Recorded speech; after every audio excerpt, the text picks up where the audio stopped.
website right now and download my free course on alternate picking mastery. It contains 5 essential exercises that will take you to alternate picking mastery faster than you can imagine. And then I've included my method of how to lay out a practice plan in just 1 to 2 minutes that will absolutely boost your results like nothing you ever tried before. So go download it right now. It's free.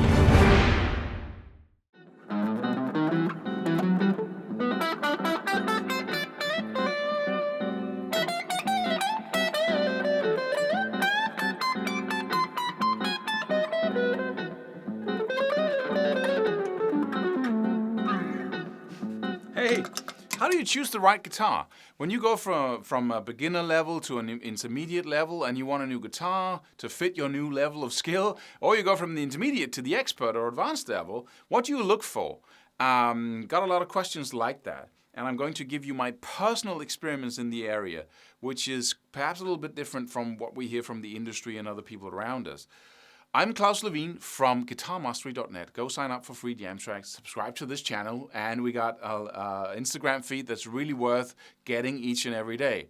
And we have a competition running right now, a solo competition that you can get to by clicking the link below here, and a free program. Go get it all.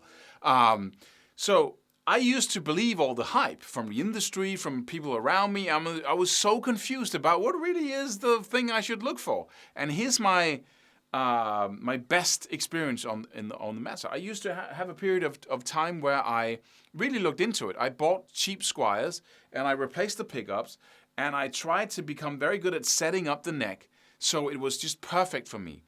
But the whole thing was about shifting my focus from what I heard out there, the experts and the industry, to my own experience, to focusing on that. And that was really hard because you tend to believe what the experts say, right? Or what the stars are using. Oh, I need that gear because he has that, the guy I look up to. But there's one thing you should understand first off, and that is that what is a beginner guitar? What is an intermediate level guitar? What is that? It's first and foremost about price. Because when you're a beginner, you don't want to invest too much because you don't know if you're going to play guitar in 1 month. You don't know if you're going to give up in a little while, so you don't want to invest that much. So the industry gives you something you can buy that you can invest in without, just catering to your needs right there. What's a mid-level guitar? Well, it's a guitar that, you want to invest just a little bit more because you're now a little bit more certain about what you want to do. And then there's the advanced level guitar. Now you're a professional. Now you're going to play guitar for a lifetime. So now you can pay overprice for it. Or willing to, right? And that's basically the first priority of the industry, to cater to each and every segment out there. Secondly, it's a matter of quality. And what is quality when it comes to a guitar?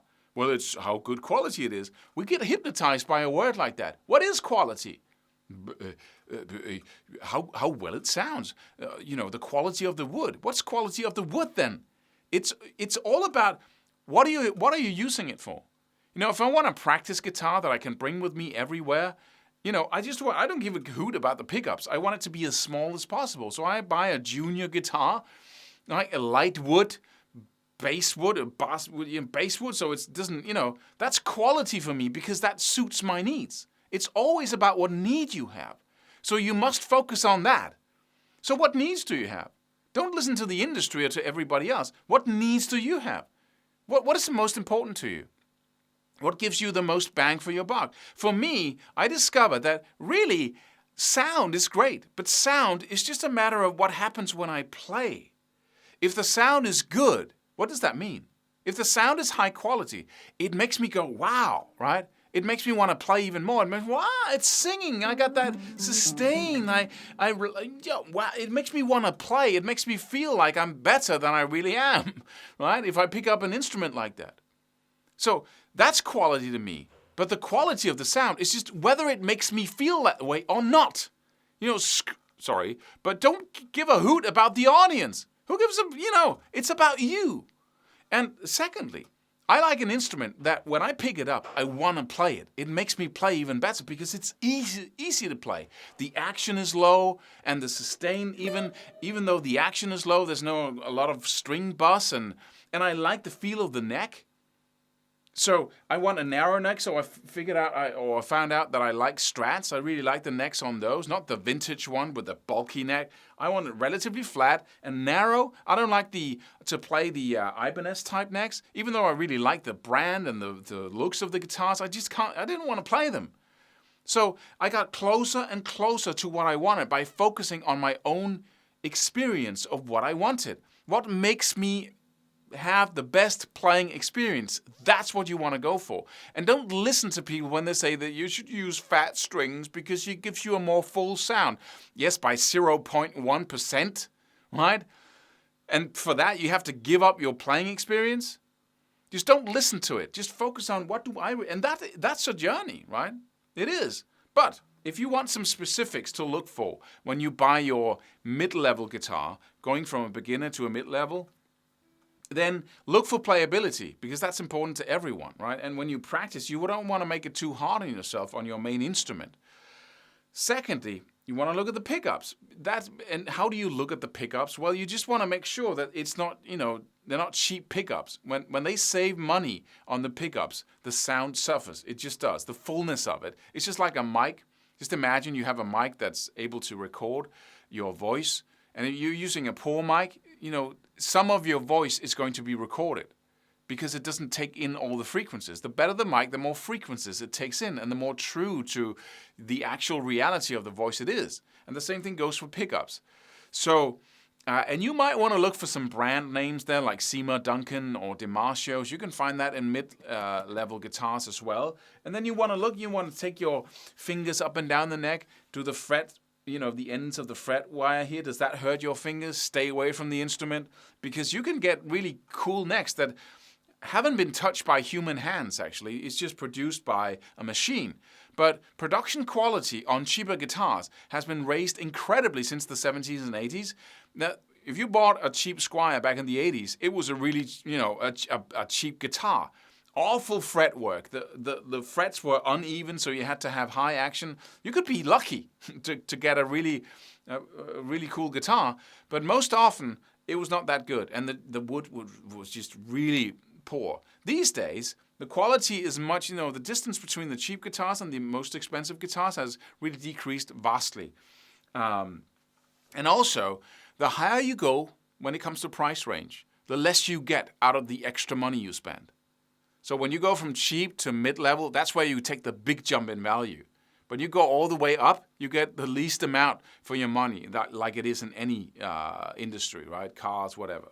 You get those little details, and if you appreciate those, that an actual person has been leveling the frets, making sure that the neck is just perfect to play, that the most amount of energy has gone into the pickups, and that all these little details. I used to think that it was something else, right? That it was the wood and the material and the build of the guitar. That's a little bit of the increase in value, but the most is the man hours that goes into really making sure that everything is set up correctly, that the frets are level, that you can get the strings as close to the fretboard while maintaining total, without having them bust, and doing weird sounds, that you get the most playability and the most sound as possible. That's man hours, and that's expensive for the manufacturer, right?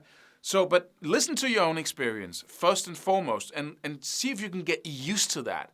And that's it can be a huge task when somebody yells at you and says, "Oh, you're playing a Squier," stuff like that. You hate that, right? And to some degree, you want to show up, practicing with the guys with some equipment that you can be proud of. And that's just a part of it. So, when you get to a certain level, you want to look into what is a good, set of tools to show up with when playing with a band. You can do that, or you can be over-skilled. When you have skills beyond that, then you can play a cheap Squier and people are going to say, oh, it really is about the playing ability, right? It's not so much about the gear, right? But if you want to amp up your if you want to impress people, then and you have the money to do it, then by all means go for the top brands and the top whatever. But it's really not necessary, and it doesn't make that much of a difference, if any, when it comes to sound and playability and your whole personal experience of it. Of course, experience is also the story about the instrument you play.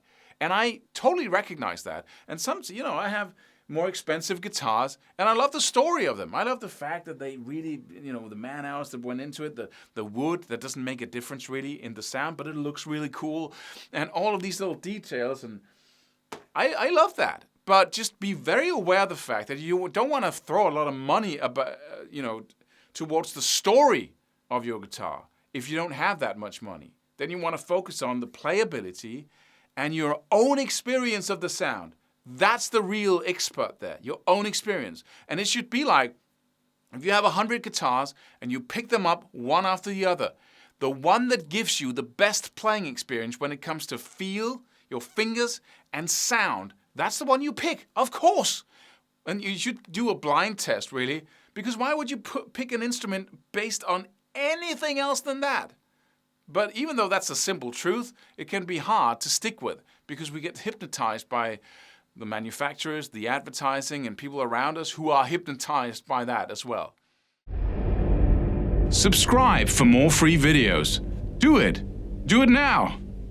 Do it.